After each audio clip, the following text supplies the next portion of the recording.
Your dog wants to sleep in your bed tonight, and honestly, you probably let it. Maybe you tell yourself it is just this once. Maybe you have a whole system. Dog on the floor, dog on the blanket, dog curled up against your legs at 3 a.m. while you hang off the edge of the mattress wondering how a 20-pound animal has taken over your entire bed. Sound familiar? Here is the thing. You are not weak. You are not being manipulated by your dog.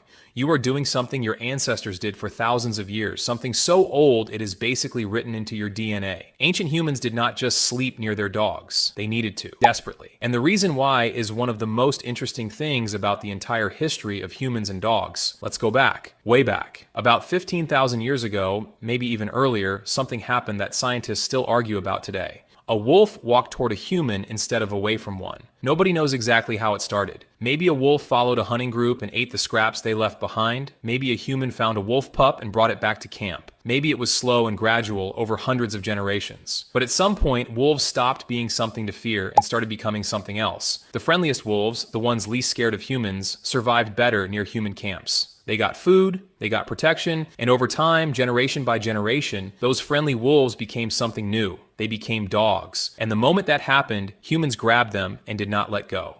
Because here is the problem with being an ancient human at night. You are basically helpless. The fire keeps some things away, but fire needs wood and someone has to be awake to feed it. And when you are asleep, really asleep, you cannot hear a predator coming until it is already too late. Lions, hyenas, cave bears, things that would absolutely eat a sleeping human and not feel bad about it at all. Now imagine you have a dog. Dogs can hear things you cannot hear. A dog's hearing is 4 times more sensitive than yours. They can smell things from over a mile away. They can detect a predator approaching long before any human could. And when they do, they bark, they growl, they wake you up. A dog was the world's first alarm system, and ancient humans knew it. Researcher Mark Lesser, who has studied the relationship between early humans and dogs, found evidence that dogs were sleeping inside human shelters. Not outside, not chained up, but inside. Going back at least 14,000 years. They were not working animals kept at a distance. They were right there, in the warmth, in the middle of the family. Because warmth was the other thing. Have you ever noticed how warm a dog is? Dogs run at a higher body temperature than humans, about 101 to 102 degrees Fahrenheit. In the cold of prehistoric nights, no central heating, no electric blankets, no thick duvets, a dog pressed against you was genuinely life-saving warmth. This is where the phrase 3-dog night comes from. It is an old expression from indigenous Australian cultures and other ancient groups around the world. A 3-dog night was a night so cold you needed 3 dogs sleeping against you just to survive it. Not 1, 3. People were literally measuring how cold the night was by how many dogs they needed. That is how important dogs were to ancient human survival at night. But it was not just predators, it was not just warmth.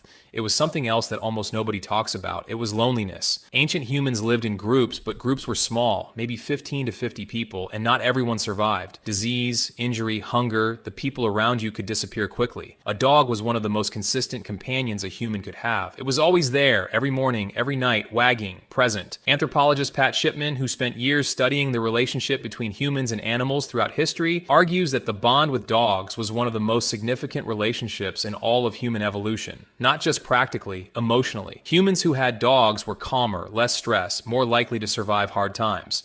The bond itself was a survival advantage. And dogs got something too. Warmth, food, protection, safety. Everything a wolf in the wild had to fight for every day. A dog got just by being next to a human. Both sides needed each other, and both sides knew it. Scientists studying ancient burial sites have found something remarkable. Dogs buried with humans. Not thrown away, not eaten, but carefully buried. Sometimes with objects placed beside them. Sometimes in the same grave. People were burying their dogs the way they buried the people they loved. One of the oldest known dog burials, found in Bonn in Germany, is about 14,000 years old. An elderly dog buried with care, showing signs of having been looked after when it was sick. Ancient humans nursed a sick dog back to health and then buried it with love. These were not tools. These were family. Now here is the part that connects all of this directly to you sitting in your house right now.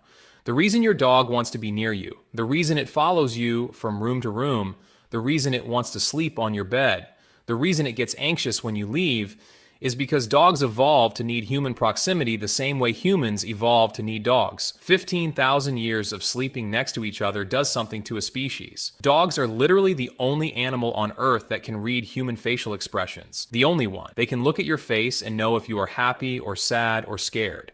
Wolves cannot do this. Chimpanzees cannot do this.